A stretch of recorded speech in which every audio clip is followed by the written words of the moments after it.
Hola, ¿qué tal? Bienvenidos al programa Club de Prensa. Es un gusto saludarlos el día de hoy. Soy María Luisa Rosell, por Juan Carlos Iragorri, que es el conductor y director de este programa, quien se encuentra fuera de la ciudad de Washington. En nombre de él, le doy la bienvenida a nuestros invitados al programa el día de hoy.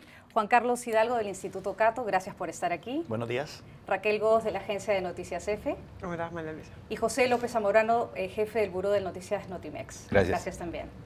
Bueno, vamos a comenzar con lo que nos comentaba Karen hace un minuto al presentar el programa, y es que el presidente Trump hizo este anuncio finalmente el día de ayer al señalar que reconoce formalmente a Jerusalén como la capital de Israel y además ordena el traslado de la Embajada de Estados Unidos, que se encuentra en Tel Aviv, para Jerusalén. Eso tardará algunos años más porque se tiene que construir la embajada, se tiene que ubicar el lugar exacto donde la embajada va a ser construida, pero el anuncio formal ha causado ya varias reacciones en Oriente Medio, en Europa, desde el Papa también, hasta el primer ministro de Relaciones Exteriores, el ministro de Relaciones Exteriores del Japón y de la China. El presidente dijo que esta decisión no debe ser tomada como una forma de una interpretación de que Estados Unidos tiene, perdón, una posición respecto de Jerusalén y cómo debe ser compartida entre palestinos e israelíes. Sin embargo, su decisión ha causado mucha polémica. El presidente dice que esta es una promesa de campaña que él tenía que cumplir, y además ha firmado una orden que permitiría por 6 meses más para que la Embajada de Estados Unidos, que está en Tel Aviv, siga funcionando ahí hasta que comience eventualmente el proceso de traslado, de ubicación y construcción de la nueva embajada. ¿Queda por fuera Estados Unidos como un intermediario, un interlocutor para un proceso de paz entre palestinos y israelíes después de este anuncio, Juan Carlos? Sí, claro, y la pregunta es por qué Estados Unidos desde un principio se arrojaba ese papel de interlocutor o de mediador neutral cuando nunca lo ha sido en este conflicto. Pero es importante señalar por qué este tema es neurálgico en las negociaciones de paz. ¿Por qué es que la comunidad internacional le niega a Israel el derecho a ser reconocida Jerusalén como su capital? Bueno, porque el estatus de Jerusalén desde un principio ha sido parte fundamental de lo que va a ser este arreglo de paz.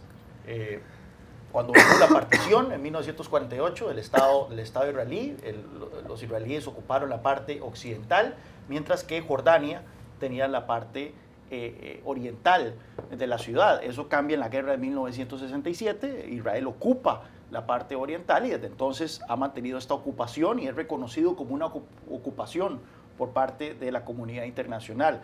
Ahora bien, no es que la comunidad internacional se niegue a reconocer a Jerusalén eventualmente como la capital del Estado israelí, simplemente es una manera de ponerle presión a los israelíes para que tengan que sentarse a la mesa a negociar en algún momento el tema de Israel. ¿Por qué? Porque el tema de Jerusalén, porque los palestinos ven a la parte oriental de Jerusalén como su futura capital también, mientras que los israelíes dicen que Jerusalén es una ciudad indivisible y que por lo tanto todo Jerusalén tiene que ser israelí. Entonces, a la hora de Estados Unidos de hacer esta movida, aun cuando no está diciendo mayor cosa sobre esta futura partición entre este y oeste, básicamente le está dando a los israelíes un enorme poder, una enorme victoria diplomática, que de por sí en el terreno ya era una realidad, ¿verdad? Israel ocupa todo Jerusalén, ha construido muchos asentamientos en la parte este y poco a poco ha ido limitando los derechos y minando las garantías de los palestinos que viven en esa parte de la ciudad.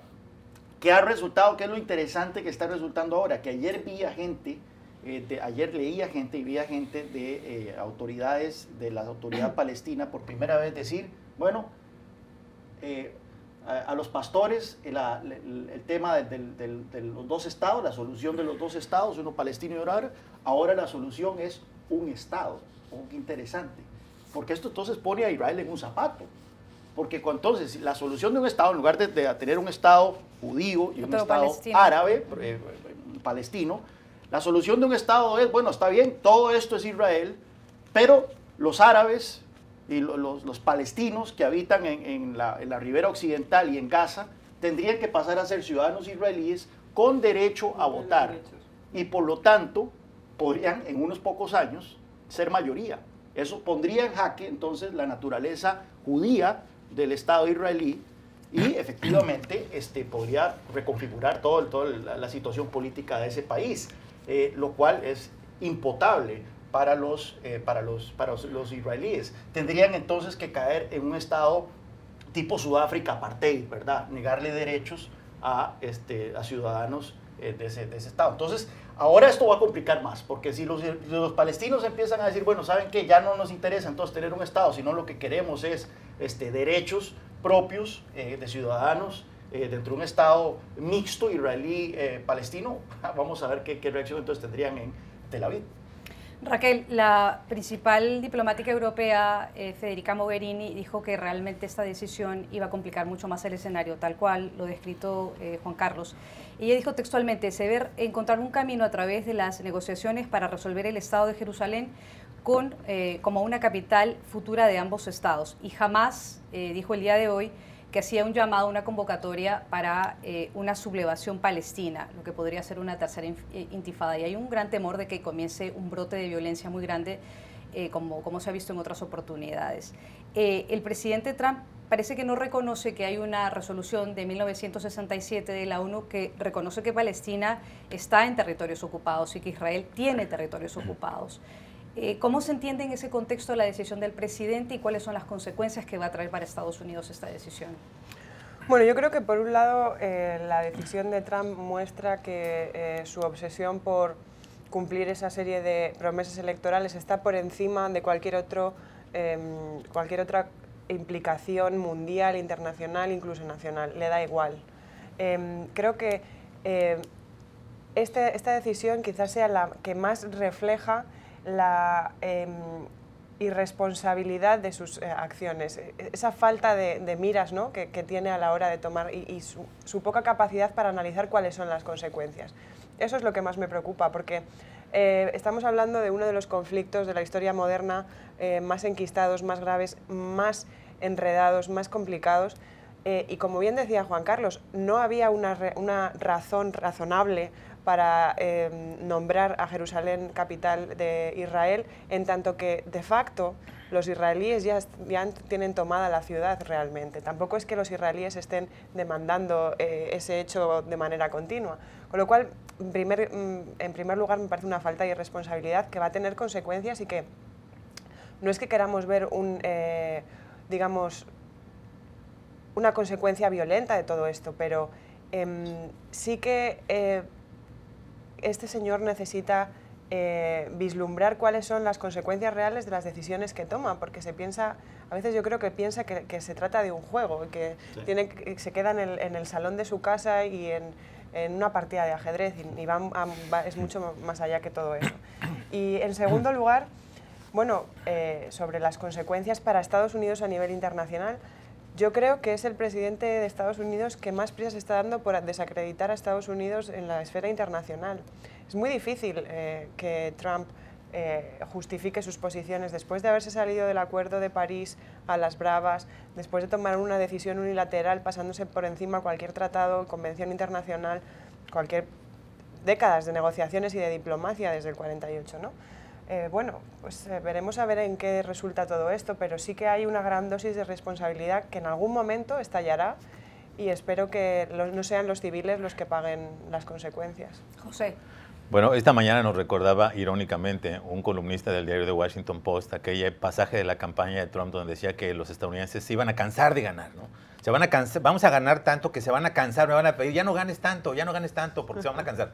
Obviamente la realidad, ¿no?, por la ironía, es que parece que Estados Unidos, el presidente Trump, no se cansa de perder. Es decir, por las implicaciones, las reacciones que tú comentaste al inicio de la presentación, por la posición que adoptó la autoridad palestina, por la evidencia de que está generando un nuevo brote de violencia en las calles, ¿no? Es evidente que esta decisión tuvo que ver más que nada con razones políticas internas, que tiene que ver con razones geopolíticas, ¿no?, con un horizonte lógico para ayudar al proceso de paz, ¿no? Cuando tú tomas partido deliberadamente en uno de los puntos más contenciosos del proceso de paz, evidentemente no te puedes declarar como un negociador balanceado y justo, ¿no? Es como pegarle a tu esposa en la noche y en la mañana salir a decir, esto de nada tiene que ver con mi compromiso de acabar con la violencia doméstica, ¿no? Es decir, es absurdo. Y te das cuenta para recoger la narrativa de las acciones de Trump, tienen que ver más que nada con ese reloj político interno que es deshacer, por ejemplo, las cosas de la administración del presidente Barack Obama, que realmente poner a Estados Unidos en un mejor pedestal geopolítico. Pasó con el tratado transatlántico, que desconoció a los días de estar al poder, pasó con su desconocimiento del protocolo de Kioto, está pasando de alguna manera con las negociaciones del Tratado de Libre Comercio, está pasando internamente con el tema de salud, el tema de los impuestos, es decir, donde quiera que vayas, hay una lógica perversa que es simplemente dale marcha atrás al reloj de lo que hizo Obama sin importar las consecuencias. También gracias al Washington Post nos enteramos que en el debate interno de esta decisión básicamente privaron los criterios de capricho. Esto fue una cosa, como dice Raquel, que prometía en la campaña y se va a hacer. Hubo oposición, sabemos, de Rex Tillerson, del secretario de Estado, y hubo oposición del secretario de Defensa, James Mattis, diciéndole, ten cuidado, danos tiempo para ver cuáles van a ser las consecuencias de esto, pero claro, venía el plazo que tenía para verificarlo del cumplimiento y dijo, no, esto se va a dar, ¿no? El presidente está hambriento de victorias políticas en su primer año. El propio Tillerson había dicho hace unos días de que no había ninguna cosa que festejar, no había ninguna victoria. Bueno, el presidente quiere decir, ahí está, ¿no? Nos salimos y esto, o sea, nada tiene un aspecto positivo, nada tiene una racionalidad de va a beneficiar al público, nos va a hacer más seguros, va a crear condiciones mejores para la paz o para el medio ambiente o para nada. La única lógica es, estoy satisfaciendo las necesidades de mi base interna y lo demás no me preocupa. Los sectores judíos que apoyan al presidente Trump en su decisión han, por supuesto, aplaudido la medida. Algunos de ellos, por ejemplo, la coalición republicana judía presenta este aviso de página entera en el New York Times el día de hoy, reconociendo el mérito que tiene la decisión del presidente Trump. No solamente es este el único comité o la única organización judía que está a favor de esta decisión, tampoco debe sorprendernos. También hay otras como el Comité de Asuntos Políticos de Israel, conocido como AIPAC, que también ha elogiado la decisión del presidente de Estados Unidos.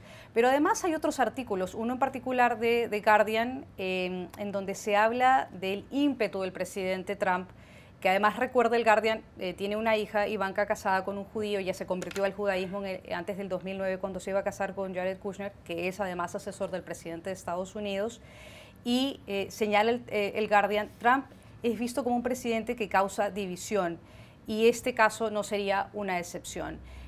¿Hacia dónde nos va a llevar esta decisión del presidente Obama, teniendo en cuenta de que solamente algunos sectores dentro de Estados Unidos que son judíos y que apoyan las decisiones del presidente Obama ven con buenos ojos eso, pero otros, por ejemplo, como un grupo asociado también a intereses judíos, que es G Street, señala que esta decisión es inútil, sin beneficios tangibles y que más bien tiene riesgos, dice G Street, un grupo que favorece la causa judía.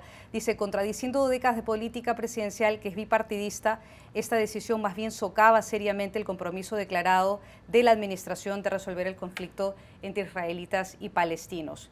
¿Qué le parece a usted esta declaración, José? Bueno, evidentemente la diáspora judía en Estados Unidos es muy compleja. No puedes hablar de un monolito y precisamente quienes tienen dinero para publicitarse, ¿no?, a más de $100,000 en el New York Times, por supuesto que reflejan a un sector de esa diáspora, pero no reflejan a todos. Ayer mismo yo tuve oportunidad de platicar con varios amigos judíos que estaban muy molestos por esa decisión. No creen que contribuya a nada, a un clima justamente de distensión que permita ver que Estados Unidos va a ser un mediador justo en este tema. La percepción que tienen ellos es que le está dando justamente una victoria política a los hardliners, ¿no?, a la línea dura, a Benjamín Netanyahu, y a quienes creen que no hace falta ningún tipo de concesión hacia los palestinos. Entonces, esto obviamente se juega también en un nivel político. Trump tuvo grandes apoyos de la comunidad judía en su campaña, fue la promesa que tenía que cumplir. No me sorprende que haya ese tipo de reacciones y estas divisiones, pero sería un error pensar que hay una uniformidad de criterios de la comunidad judía en Estados Unidos que apoya esta decisión. Raquel, ¿hay una posición común entre los estadounidenses judíos respecto de los temas judíos, en particular de esta decisión, o no? No, yo estoy totalmente de acuerdo con Pepe. Creo que se trata de esa visión judía que es más visible, digamos, porque tienen esas fuentes, esos recursos para que nosotros podamos conocer cuál es su opinión, pero seguramente si hablas con judíos de a pie que no tengan, que no sean tan adinerados como para estar publicando o poder salir en medios de comunicación, pues probablemente no opinen lo mismo. Creo que es bastante razonable pensar, incluso si uno es judío, que la decisión ha sido exagerada o por lo menos no contribuyente a un intento de mediación.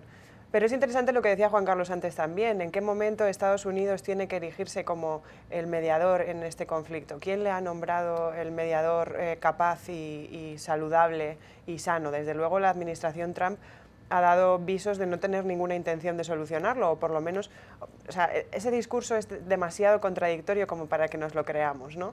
Y ahí está la trampa. Yo creo que ha intentado darle de comer, darle la zanahoria a su base más dura, como bien decía Pepe. Creo que no ha considerado en ningún momento si luego se crea un polvorín en Oriente Medio, no le importa en absoluto, y si lo crea, pues mira, a lo mejor también mantenemos contentos a nuestros amigos de la industria armamentística estadounidense que están ansiosos de seguir fabricando armas. Con lo cual, bueno, no creo que tenga mucho cargo de conciencia al respecto, pero tampoco creo que esto le vaya a ayudar a posicionar a Estados Unidos en ese carácter de liderazgo que quiere abanderar. Creo que, al contrario, está dando pasos agigantados para convertirse en una potencia económica, pero residual políticamente hablando en la esfera geopolítica. Juan Carlos. Sí, bueno, AIPAC es un lobby muy poderoso aquí en Estados Unidos. Su convención anual, su reunión anual siempre trae a todos los políticos, incluso el primer ministro israelí viene a menudo a estas reuniones. Hay un consenso bipartidista fuertísimo alrededor de apoyar a Israel. Recordemos que ¿cuándo fue? Hace un año, 2 años que fue, hace un año fue que Netanyahu fue invitado al Congreso a hablar, a pesar de que Obama no lo había invitado a la Casa Blanca, y fue recibido con los brazos abiertos por ambas cámaras y por ambos partidos. Hay una ley de 1995 que decía que Estados Unidos tenía que mover su embajada a Jerusalén, que fue una ley que fue aprobada por grandes mayorías en ambos partidos. Así que, y esto se explica mucho por AIPAC, por el lobby que hace AIPAC. Ahora bien, AIPAC no es representativo de la visión de la comunidad judía en Estados Unidos, y no es representativo de la visión de los israelíes en Israel. En Israel hay un gran debate político sobre este tema de la paz, este tema de los palestinos. Es más, el mismo gobierno de Netanyahu no es representativo de la visión del pueblo israelí, precisamente por el hecho de que las leyes electorales israelíes son muy complejas, le dan gran poder a los partidos minoritarios que son muchas veces ultraortodoxos, y estos son los que ayudan al Likud, que es el partido de Netanyahu, a formar esta endeble mayoría que tiene, que actualmente el gobierno de Netanyahu solo tiene un escaño de mayoría en el Knesset, que es el parlamento israelí. Así que es una cuestión muy compleja. Aquí no se puede hablar de posiciones monolíticas, tanto de la comunidad judía aquí en Estados Unidos, ni siquiera del mismo Israel. En Israel hay un gran debate. Yo tengo muchos amigos judíos, yo hablo constantemente con ellos. Yo siempre he tenido cierto sesgo, ¿verdad? Tal vez a favor en contra de la ocupación en Palestina, pero me ha servido muchísimo hablar con mis amigos judíos también para entender el punto de vista israelí, que tiene mucha razón también en algunos temas, y ver la gran complejidad que tiene este problema, y lo desafortunada y irresponsable que fue esta acción de Donald Trump a la hora de endurecer las posiciones de ambos bandos. Tanto los palestinos se van a endurecer ahora como el gobierno israelí, y dificultar muchísimo más ya el de por sí muy difícil el proceso de paz en esa región. Y en los pocos segundos que nos queda de este segmento, Juan Carlos, ¿cuál cree usted que va a ser la estrategia que va a seguir el presidente palestino Mahmoud Abbas, que entiendo se está reuniendo en Jordania con el rey de ese país, para crear un tema, una estrategia, una visión de cómo van a enfrentar la decisión de Trump? ¿Qué cree que puede pasar a partir de ahora? Ahí hay dos temas. Ya Hamas y Fatah, que es el partido de Abbas, estaban en negociaciones para finalmente unir de nuevo a las comunidades palestinas. Recordemos que Gaza es controlado por Hamas y Fatah controla la ribera occidental. Estaban en negociaciones para un gobierno común, lo cual no es bien visto por Israel, puesto que Hamas sigue hablando de la destrucción del Estado israelí. Esto podría facilitar esa unión, ¿verdad?, entre ambas facciones, y habrá que ver cómo juegan los otros países árabes este juego. En principio han tenido una línea muy dura. El rey de Arabia Saudita salió con una declaración muy fuerte, el mismo rey de Jordania, Asisi en Egipto. Sin embargo, puede ser también que estén jugando simplemente la política interna, demostrar agravio públicamente, pero en el fondo no les importa tanto. Los árabes últimamente, los regímenes árabes, no les importaba ya tanto el tema palestino, están más preocupados por Irán, y en eso incluso han encontrado causa común con Tel Aviv, en su lucha contra Irán. Hemos visto que incluso las relaciones entre Egipto y Arabia Saudita, que no tiene relaciones con Israel, pero las relaciones entre estos países han mejorado en los últimos años precisamente porque han identificado un enemigo común que es Irán. Ya regresamos después de la pausa al programa. Volvemos al programa para hablar del senador demócrata Al Franken, demócrata de Minnesota, que va a dar una conferencia el día de hoy. Se supone que va a hacer un anuncio, no sabemos si es su renuncia o si se mantiene en el cargo, no sabemos si va a pedir unas disculpas públicas. Lo que sí sabemos es que hay una nueva acusación en su contra por acoso sexual, sería la 7ª acusación. Ahora hay más legisladores demócratas, mujeres sobre todo, pero también algunos demócratas hombres que están pidiendo su renuncia. Entonces él se ve un poco forzado, se ve presionado frente a las declaraciones de sus compañeros de bancada que les piden que dé un paso al costado. No sabemos qué decisión va a tomar Al Franken. Y siempre cuando uno hace estos contrastes entre republicanos y demócratas, vemos que por el lado republicano, los republicanos se mantienen, algunos apoyando, otros criticando a la candidatura de Roy Moore para Alabama. ¿Qué crees tú, Juan Carlos, que va a pasar con Al Franken y por qué la diferencia en el caso de los demócratas con los republicanos? Las quinielas dicen que va a renunciar hoy, ¿verdad? Cuando ya usted tiene a la mayoría, la enorme mayoría de sus colegas en el Senado llamando por la renuncia, su posición básicamente se hace insostenible. Y sí, los demócratas necesitaban hacer esto porque habían quedado muy mal parados por el hecho de que dos figuras muy emblemáticas de su partido, por un lado el representante John Conyers, que era el más longevo en la Cámara de Representantes, un ícono del Partido Demócrata, salió acusado, ¿verdad?, de avances inapropiados contra mujeres, y luego Al Franken, que también es uno de los senadores más populares de ese partido. En primera instancia, la reacción del Partido Demócrata fue media endeble, y eso le restó autoridad moral para criticar a los republicanos con el caso de Roy Moore. Es más, en una entrevista que hizo Nancy Pelosi en Meet the Press hace una semana, ante las preguntas reiteradas del presentador, Nancy Pelosi dijo, no, mejor hablemos de impuestos, mejor hablemos del paquete de impuestos. Y eso se vio terrible, ¿verdad? Entonces, claramente los demócratas necesitaban hacer un parteaguas, y más ahora que los republicanos han salido, luego de condenar inicialmente, ahora el establishment republicano ha salido a apoyar a Roy Moore. Entonces esta era la oportunidad perfecta para hacerlo a un costo político bajo. Sí, sacrifican a uno de sus senadores más populares, pero también es un estado bastante demócrata, que tiene un gobernador demócrata que sabe muy bien que va a nombrar un reemplazo demócrata y que probablemente ese reemplazo demócrata va a ganar la reelección el próximo año. ¿Por qué Raquel, Franken y Conyers se ven destruidos políticamente y por qué Roy Moore sigue avanzando y no parece que se va a salir de la contienda electoral para el 12 de diciembre? Por sus votantes, básicamente.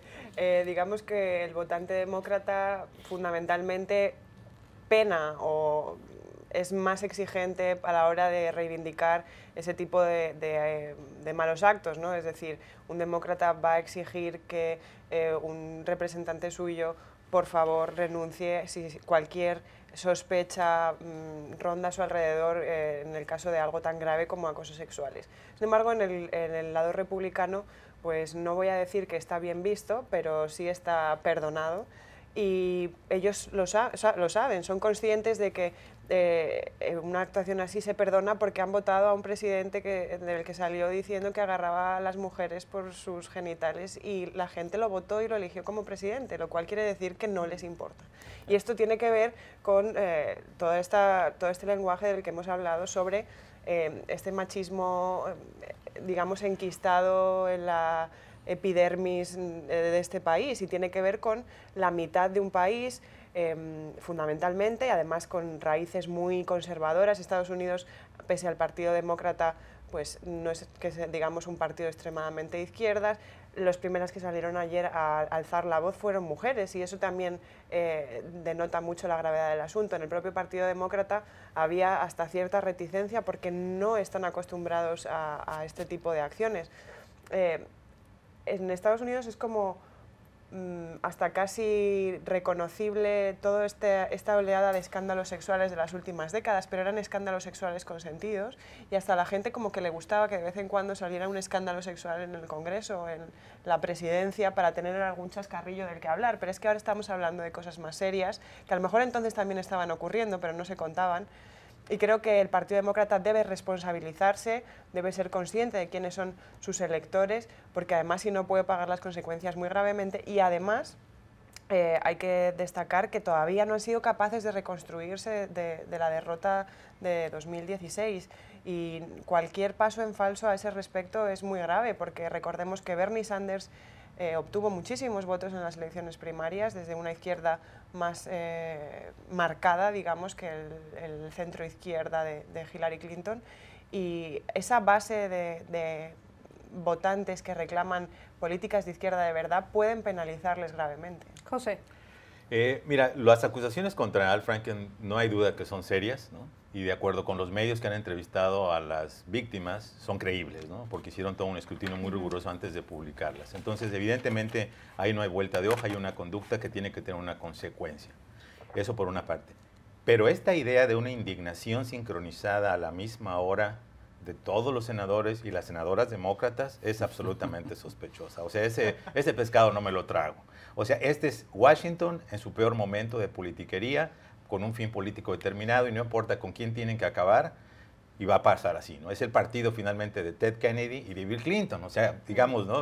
Para los mismos demócratas que ahora están, son los que defendieron a Bill Clinton en el juicio político por todas las cosas que hizo. Así que, evidentemente, Al Franken tiene que tener una consecuencia como la tiene que tener John Conyers. Que haya una actitud totalmente desigual y un doble estándar entre demócratas y republicanos no me sorprende en lo absoluto. Pero este es un claro intento, una estrategia política deliberada de los demócratas de avergonzar a los republicanos por la llegada de Roy Moore y quieren que tenga un costo político. No sé si necesariamente va a ser que pierda Roy Moore, no lo creo. Probablemente los votantes de Alabama, como dice Raquel, igualmente lo van a votar. Sin embargo, va a haber un costo político y entonces los demócratas ahora iban a tener el high ground, ¿no? La altura moral para poder criticar a esos. Hay una cosa que se llama el proceso debido.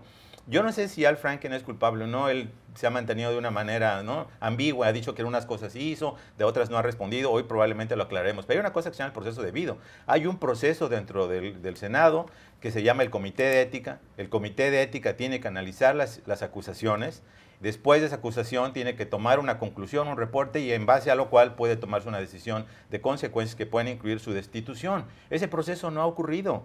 Yo creo que independientemente de la gravedad de las acusaciones, en términos estrictamente formales, tiene que tener una oportunidad de probar o no, porque de lo contrario, entonces, todas las acusaciones, incluso las acusaciones que son falsas, de grupos que están buscando crear artificialmente acusaciones para avergonzar a políticos, van a tener una veracidad que probablemente no lo tengan. Entonces, yo veo esto como un río revuelto de política al estilo Washington. Evidentemente, si hay una consecuencia de esas acciones, debe de darse, pero me parecería más apropiado que se diera a través del proceso que se ha dado el propio Senado para dirimir este tipo de asuntos.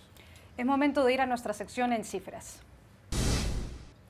Precisamente la sección en cifras está dedicada al tema del acoso sexual, a cuántos tweets fueron enviados por el movimiento o a través del movimiento MeToo, con el hashtag de MeToo, desde octubre hasta la fecha.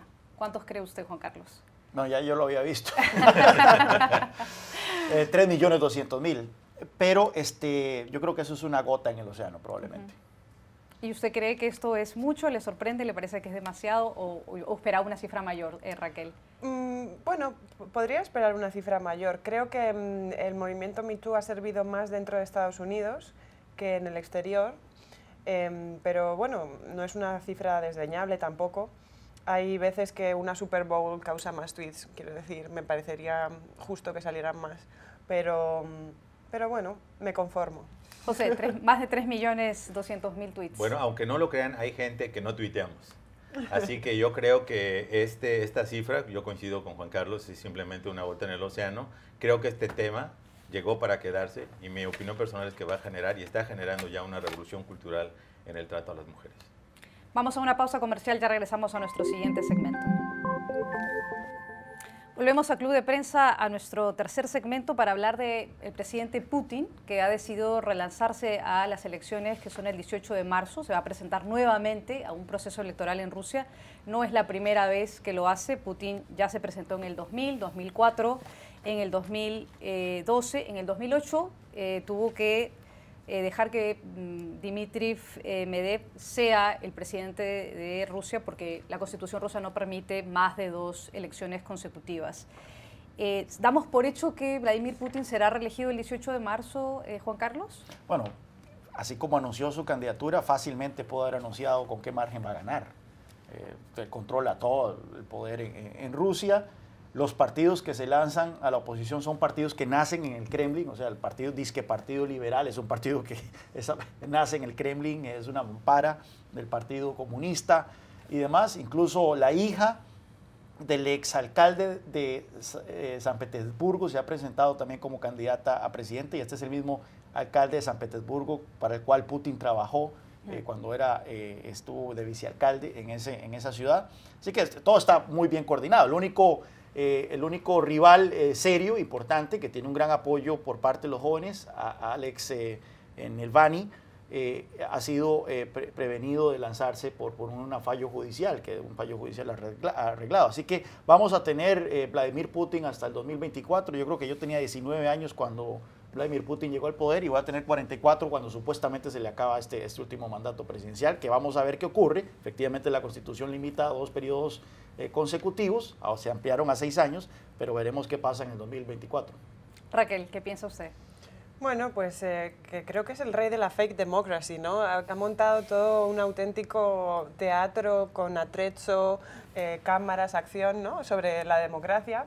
No lo es, evidentemente, y puede quedarse ahí todo el tiempo que quiera. Ya modificó una vez la Constitución para prolongar los periodos de mandato de 4 o 6 años y bueno, puede inventarse cualquier otra cosa de aquí a 2024 y quedarse hasta que cumpla 65 y te jubiles. Sí, o sea, es que no creo que haya una oposición real, es lo que dice Juan Carlos. ¿Alguien conoce a un opositor serio de Vladimir Putin? ¿Alguna vez se le ha puesto en duda que vaya a ganar algo? Ayer hablábamos de una cifra de 82% de aprobación. Es ridículo, no hay ningún tipo de contraprestación y de hecho su proyección hacia el exterior, su capacidad de montar toda esta trama de troles, digamos que ha sido hasta un visionario porque además bloquea lo que se comenta sobre Rusia en el exterior, con lo cual la presión internacional tampoco es muy grande, ¿no? Puede perpetuarse ahí hasta que él quiera. José, hemos visto que durante todos estos años Vladimir Putin se ha encargado de cortar, dilapidar, destruir a cualquier persona que intente hacer oposición en Rusia. Los grupos que quieren hacer oposición se ven siempre maniatados, o son apresados o las protestas son cortadas. ¿Coincide usted con lo dicho?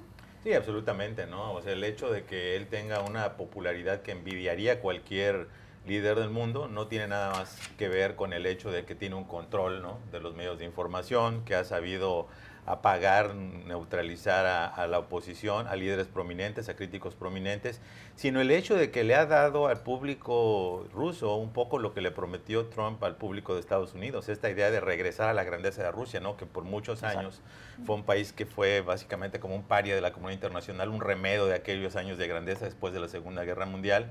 Y él le dio este orgullo nacional de ser ruso, ¿no? Las acciones que ha tomado, donde es un país temido, la anexación de Crimea, el apoyo a Siria. Entonces, creo que de alguna manera refleja todo este temperamento ruso en favor de un líder fuerte. Es evidente que ha tenido un costo en términos de libertades políticas, libertad de expresión, libertad de asociación, pero al parecer el pueblo ruso está dispuesto a sacrificar eso en aras de esta grandeza de Rusia. Raquel, regreso con usted porque quiero hablar de España. Hemos visto que hoy día hay protestas en Bruselas, protestas a favor, una convocatoria a favor de los movimientos independentistas que apoyan la independencia de Cataluña. Se van a celebrar elecciones el 21 de diciembre y lo último que sabemos es que más o menos unas 45.000 personas se congregaron en Bruselas para apoyar estos movimientos independentistas y la causa de una independencia en Cataluña. El expresidente del gobierno catalán, Carles Puigdemont, ha dicho que no se va de Bruselas, que se queda en España, con lo cual no queda muy claro cómo va a ser la candidatura desde allá. y cómo va a enfrentar un proceso de elecciones desde fuera de España, lo cual es bastante extraño, pero aparentemente tiene todavía apoyo dentro del electorado español. ¿Cómo enfrenta al proceso de elecciones y qué piensa usted que va a pasar a partir de ahora?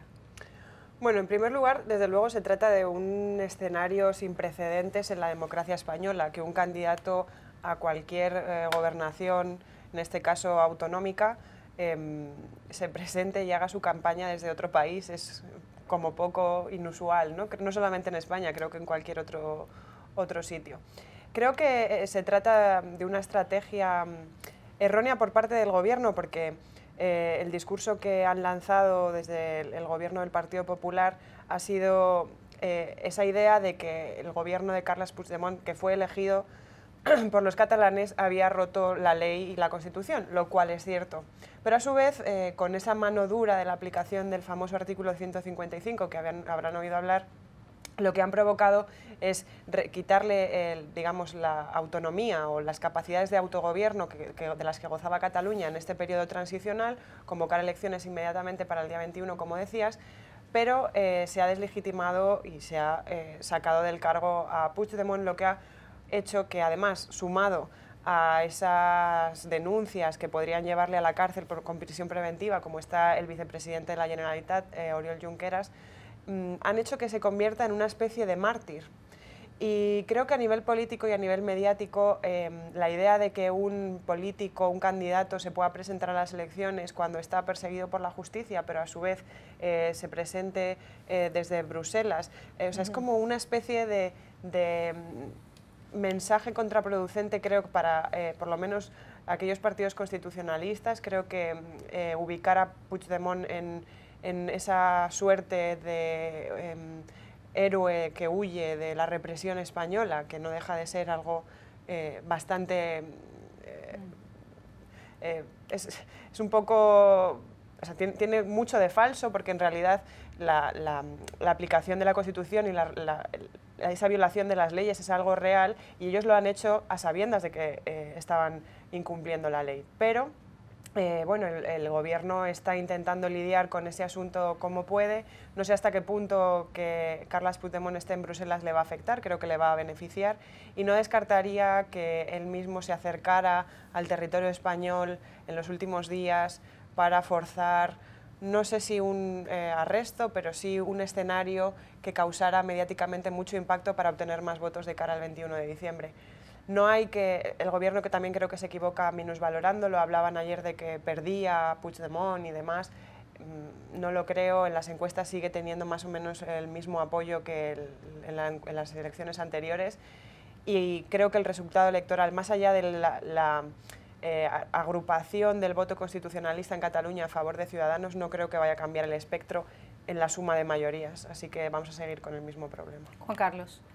No, bueno, ahí sí es interesante las declaraciones de algunos de los líderes independentistas que están en Bruselas cuestionando la independencia del Poder Judicial en España. Yo creo que eso es un asunto muy importante en toda esta discusión, porque ciertamente Madrid ha dicho, bueno, esto no es Rajoy siendo mano dura, simplemente es la justicia española aplicando al pie de la letra lo que dice la Constitución y lo que dicen las leyes.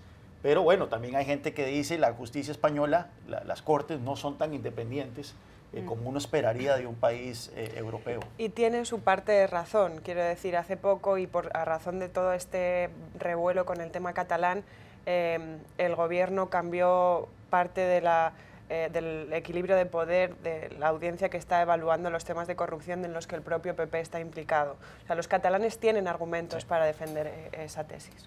Vamos a un corte comercial, ya regresamos después de esta pausa.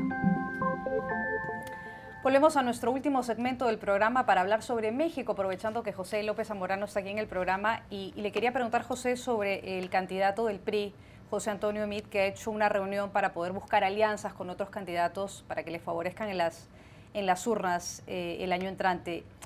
Se reunió con Luis Castro Obregón, que es el jefe o que preside esta nueva alianza, el partido de la Nueva Alianza. Conversábamos en la pausa que Nueva Alianza tenía un poco siempre la posibilidad de endosar votos, que tiene una capacidad de endoso bastante importante. ¿Qué puede buscar, qué puede sacar al final de esta alianza con este partido? ¿Y tiene posibilidades realmente, Mite, las encuestas y en las elecciones del año que viene? Primero una anotación, Luis Castro Obregón era el corresponsal de Notimex en Madrid, o sea que hay vida después del periodismo, vida política por lo menos. Sí, la búsqueda de alianzas tiene mucho sentido, María Luisa, porque varios partidos se están coaligando. Como sabes, hay un frente, ¿no?, que se está formando del PAN, PRD y el Movimiento Ciudadano.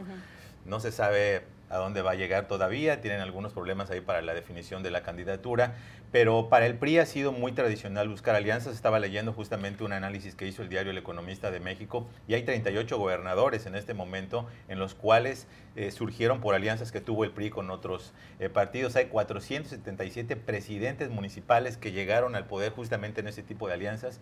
El propio presidente Peña Nieto en sus elecciones buscó una alianza y tuvo una alianza con el Partido Verde Ecologista de México. En las pasadas elecciones del Estado de México, justamente el PRI tuvo incluso menos datos que Morena. Sin embargo, por la alianza que tuvo con el Partido de Nueva Alianza, con el Partido Verde Ecologista, logró ganar la gubernatura del Estado, que es uno de los más importantes para términos políticos. Así que tiene mucho sentido que se busquen estas alianzas. El PRI ya endosó formalmente la posibilidad de que haya algún tipo de acuerdo con otros partidos, así que el hecho de que se estén buscando estas alianzas me parece muy entendible. Entiendo que hasta el momento son ahorita discusiones preliminares, pero de ninguna manera me sorprendería. Creo que la competencia, como sabemos, va a ser muy intensa. Sigue Morena en primer lugar, los candidatos potenciales del frente que tendrían el PAN o el PRD siguen en segundo, y en este momento el precandidato del PRI está en tercero, así que tiene mucha lógica que esté buscando algún tipo de acuerdos, concertaciones, alianzas con otros partidos políticos. Juan Carlos, todo apunta a que esta búsqueda de alianzas que está tratando de hacer el PRI con Nueva Alianza es para buscar una ampliación de sus votantes, es decir, más jóvenes, más mujeres, más maestros. ¿Es posible conseguir eso? Sí, pero hay que ver, Nueva Alianza no es un partido que tenga una vocación ideológica muy clara, es un partido que nace precisamente para vender sus votos en coaliciones como esta. Nació, fue el partido del Baster Gordillo, ¿verdad?, fundado por la líder sindical de los maestros. En su momento le dio un apoyo crítico a Felipe Calderón para llegar al poder en el 2006, que fue una elección súper cerrada, recordemos. Ahora vemos que se está volviendo más hacia un partido alero hacia el PRI. Esto no es como la alianza entre el PRD y el PAN, que son dos partidos constituidos, históricos, con identificación ideológica clara y contrastante, ¿verdad?, que eso es lo que hace extraña esta posible alianza entre estos dos partidos, sino un PRI dominante, ¿verdad?, y estos partidos satélite como el Verde Ecologista, el Partido Nueva Alianza, que no tienen mayor ideología, excepto la búsqueda de poder y la negociación de puestos de poder en estas alianzas electorales. Bueno, se nos acabó el tiempo en el programa del día de hoy. Les agradezco a nuestros invitados por estar el día de hoy. Juan Carlos Hidalgo del Instituto Catu, gracias. Raquel Godos de la agencia EFE y José López Zamorano, jefe de noticias de Notimex. Muchas gracias también. Gracias. Gracias a ustedes por su sintonía. Nos vemos el día de mañana. Hasta luego.